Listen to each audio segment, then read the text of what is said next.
I am Reed. I am 27, just an average dude. IV made tons of money mistakes in my 20s, and now I want to share everything I've learned to help you take control of your finances and your life. My dad, oh man, my dad's been divorced 3 times. He has always been a high-income earner, super diligent with his money. And he gets the whole investing thing, but at 50, he literally had to start all over again. And that is because, quite frankly, the biggest wealth killers aren't always your spending. It is those life decisions that just silently drain your bank account, and you don't even realize it is happening. Today, we're going to talk about wealth killers to avoid in your 20s and 30s. And I promise you there are at least a few on this list that you've probably never heard on any other finance channel out there. Oh shit, let's get into it. The first wealth killer I want to talk about today is staying in the wrong city. Now, this is a topic that really doesn't get talked about enough, but your geography or location is probably one of the most important financial decisions you can make. If you grew up in a place that doesn't have a lot of industries that align with your career path, or if the median salary in your city is significantly lower than what you could earn elsewhere, then staying there is just doing yourself a massive disservice. A city that is good for building wealth usually has a few key characteristics. First, it has excellent job prospects. Second, it has a high concentration of talented individuals. You want to be around people who are as ambitious as you are, who have similar goals. Choosing to start your career in a paying city is a critical decision because the compound effect over the long term can help you accumulate massive wealth. Plus, your first starting salary will be the core benchmark for all future raises and negotiations. Let's make an assumption here. Say you are currently living in Kansas City. The median individual income there is about $69,000 a year. But if you chose to move to a major city like Austin or Seattle, the median income there jumps significantly. For example, the median household income in Austin is $90,000, and in San Francisco, it is over $135,000. As long as you can effectively control your daily expenses, you can absolutely leverage the salary differences between regions to successfully achieve what is called geographic arbitrage. A few years ago, I visited a gold factory, and it just so happened to be in Switzerland. What was super interesting was that it was very close to the Italian border. Even more amazing was that many of the workers in the factory were from Italy, just across the border. They wanted to work in Switzerland because the wages there were so much higher. It is like many Italian workers would specifically go to Switzerland to earn very high local wages and then return to their hometowns in Italy, where the cost of living is much lower. To live, this is an extreme example, but it is the same principle of geographic arbitrage. Another underrated factor here is your network. I truly believe that how much money you make is largely determined by the quality of your network, the people you meet, the opportunities you are exposed to, and the resources others refer to you. All of these will be highly dependent on where you actually live. Once you've achieved success, you can always choose to move back home. But trying to develop a career in a city that lacks opportunities is absolutely a huge wealth killer. And unfortunately, many young people in their 20s or early 30s don't realize this. The second invisible wealth killer is over-reserving non-income, generating emergency funds. Many of you watching this video might fall into this trap because you want to manage your money well. In a typical emergency fund, you want to save 3 to 6 months of living expenses, purely for unforeseen circumstances. This is just in case you lose your job, you have some money to fall back on, help you pay your bills, maintain your life, find a new job, and so on. But I personally know some people who put $80,000, $100,000, or even $167,000 into a high-yield savings account just because first, it makes them feel more secure, and second, they like having a huge buffer between themselves and a catastrophic emergency. But if you keep 16 to 24 months or even more of living expenses all in cash, this excess money will cost you a heavy opportunity cost. Let's say your monthly expenses are $4,000. Then a 6-month emergency fund is $24,000 and 16 months is $64,000. The difference here is $40,000. If this extra $40,000 is just sitting in a high-yield savings account earning, say, 3.5% annually, instead of being invested in the market, which historically returns about 8 to 9%, it could cost you approximately $145,000 over 20 years. The key is to figure out how much you actually need after saving enough for a 6-month emergency fund. Insisting on holding too much cash often reflects a subconscious scarcity mindset. There is nothing wrong with seeking financial security, but don't overdo it. Next, we're going to talk about a potentially uncomfortable and heavy topic, and that is divorce. Now, full disclosure, friends, I am not married yet. I am not qualified to lecture anyone on relationship matters, but I have watched my dad get divorced 3 times. And as I mentioned earlier, I had a front row seat to 2 of those divorces. Whether it was his divorce from my mom or the breakdown of his 3rd marriage, each divorce significantly set him back financially. He often tells me, "Son, if I hadn't gotten divorced, I'd definitely be much wealthier than I am now."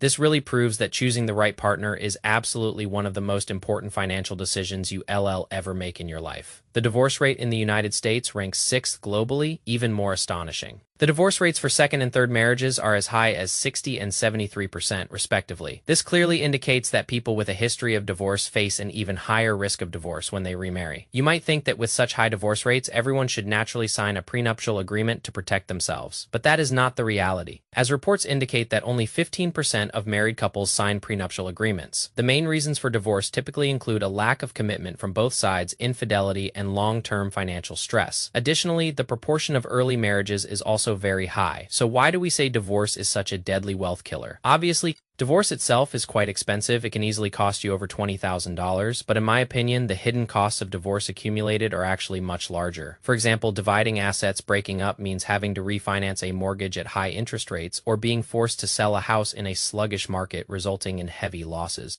Even retirement accounts have to be split, requiring complex court procedures. If you withdraw early, you might also face taxes and penalties. There are also moving expenses and the division of various assets, all of which can be mentally and emotionally draining. If either of you started a company during the marriage, the situation becomes extremely complex. If you add all the hidden costs to the normal divorce costs generated through lawyer fees, it could cost you $50,000 to $100,000, and sometimes even more if you have a lot of assets. Ultimately, marriage is actually the most significant financial decision you can make in your life. Choosing the right partner is crucial. Otherwise, a bad marriage can instantly destroy all the wealth you've painstakingly accumulated. The next wealth killer we were going to talk about is that vanity of trying to act rich. There is an old saying in the financial world that has been around for decades: keeping up with the Joneses. The reason this phrase has endured is because it describes one of the most destructive behaviors that we all fall victim to, and that behavior is trying to compete with your friends. On your journey through life, it is natural to want to compare your financial achievements to what others superficially possess, like your neighbors, your friends, or even just people on Instagram. Once you fall into the trap of comparing yourself to others, you've already completely lost. What you see on social media are often just carefully curated highlight reels of others' lives. As long as the other person cares about their public image, you'll never truly see the trivial and unpleasant realities behind their actual lives. That new car you see might be leased, the designer brands might be borrowed, and those luxurious apartments that look glamorous on Instagram might be costing that person 60% of their after-tax income. In Texas, they call this a 30K millionaire. I've actually mentioned this concept in other videos, and this is exactly the type of person we want to avoid becoming. This type of person earns only $30,000 a year but insists on acting like a millionaire, desperately trying to show off their wealth and lifestyle to others. It is like those people who go to nightclubs, spend all their money on a VIP table, but then can't even afford a single drink. That is a 30K millionaire. The lesson here is those who flaunt their wealth often have no money, while those who are low-key are the truly rich. In my opinion, as long as you focus on accumulating wealth for a long time, stay on your own path, and live within your means, you will definitely be wealthier than those who blindly compare themselves to others. In my opinion, another big killer in your 20s and 30s is focusing solely on salary and neglecting equity, especially when you have the opportunity to get shares. This is especially crucial if you work at a startup or a company that offers equity compensation, but it is also generally important. Many positions now, especially in public companies, startups, or companies preparing to go public, will include equity as part of your total compensation package.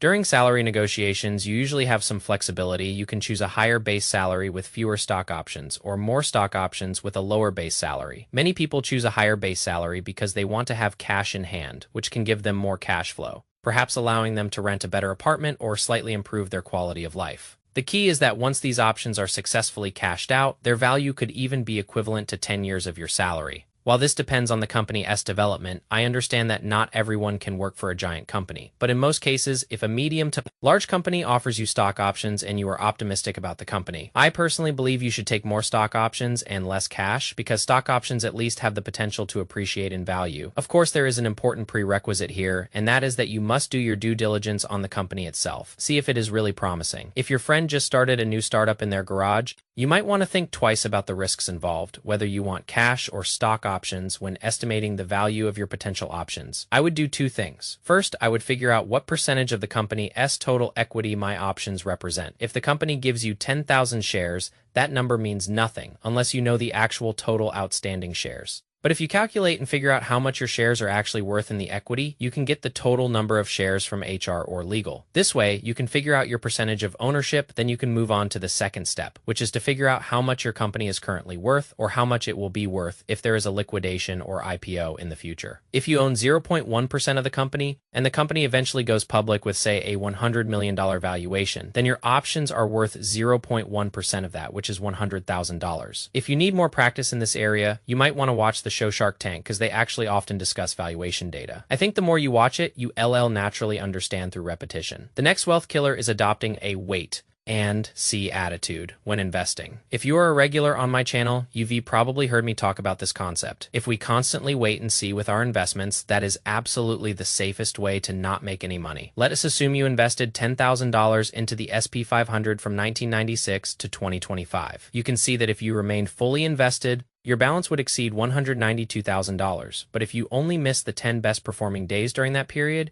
your returns would decrease by 56%, and the chart would actually look even worse. So if you missed the 20 best days, your returns would decrease by 74%, and if you missed the 30 best days, your returns would decrease by 84%. Your investment growth depends on whether you are in the market during its best days, so you really can afford to miss the peak periods. Unless you are close to retirement and need to preserve capital, you should generally hold long-term rather than try to time the market. I find that many people just hoard cash or wait for market corrections. I have many friends who do this, but I think if their returns can even beat inflation, then their purchasing power will be eroded by inflation itself. For whatever reason, if you don't want to invest, at least put your cash in a high-yield savings account while interest rates are good. Speaking of not so good things, my next big wealth killer is what is called sunk cost loyalty. This wealth killer refers to staying in a job for too long just because of comfort, familiarity, or liking your colleagues. But loyalty can actually be a double-edged sword because if you stay at a company for too long and they only give you, say, a 3 to 5% raise annually, you are just not going to make much money. Especially if you started with a low base salary. Let's say after graduating college, for example, you found a job at Marriott International and your starting salary is $60,000 a year. Simply put, they give you a 3% cash raise every 2 years. You work there for 10 years, and after these 10 years, your annual salary only increased to $70,000. This really isn't a huge increase, especially if you've been working somewhere for 10 years. For me personally, I am not the type to run into my boss's office and demand a raise. I was raised to believe that I was lucky to have a job, especially since I graduated during the 2008 financial recession. And I am sure many of you can relate, especially with layoffs happening across the US right now.